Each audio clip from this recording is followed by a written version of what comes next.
Welcome back to Banfield. Did Brian Laundrie take his secrets to the grave? If the human remains found at the Carlton Reserve today are proven to be him, does that mean that we will not get answers to all of the questions that we still have? Did he kill Gabby Petito? When did he really leave his parents' house and become a fugitive? And how did he die?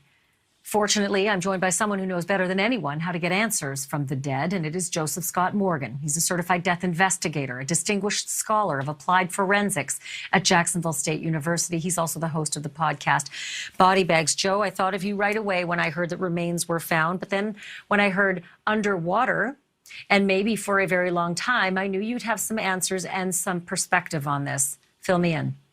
Hey, look, if these remains are underwater, that's actually kind of a mixed blessing.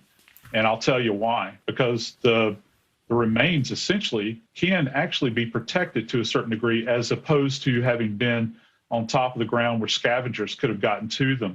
The fact that they're in a contained area, perhaps partially buried in mud, that's significant, Ash. So tell me a little bit about the notebook, because I immediately thought notebook, journal, confession, perhaps, suicide note, perhaps, all of these things, and then I remembered water.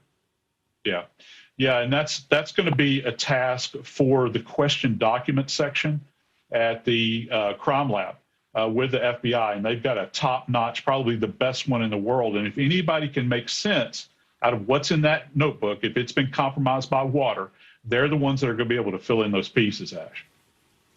So the other thing is, if these remains have been here a long time, and if they are partial and they are difficult to identify, there are those bags. But bags in their own right aren't identifiers.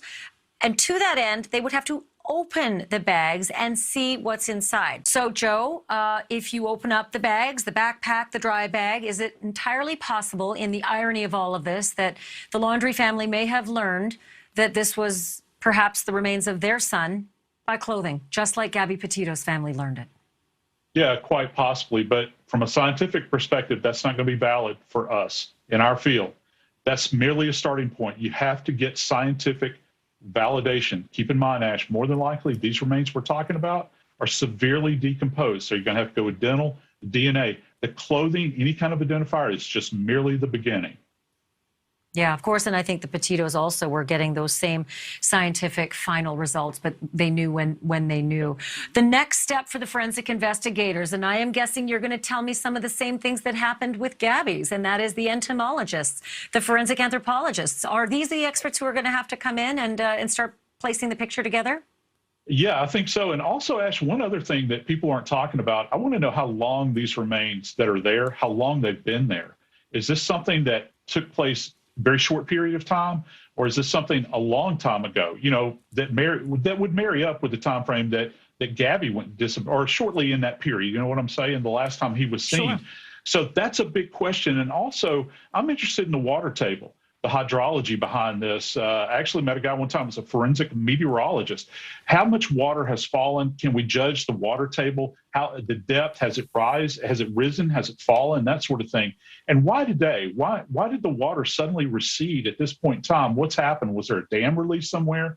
To give us an idea more clear what may or may not have been there. I think that's going to be significant as well. I think that weather over the last couple of days and weeks has allowed the water to recede. I've only got 10 seconds, but I do have this question.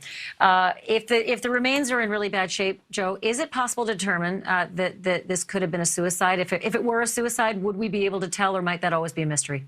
I think it might be a mystery unless it is a gunfire-related suicide, self-inflicted, to a solid area like the skull. Soft tissue is going to be greatly compromised in this case. Hard to rule out hanging, and certainly toxicology is going to be very difficult.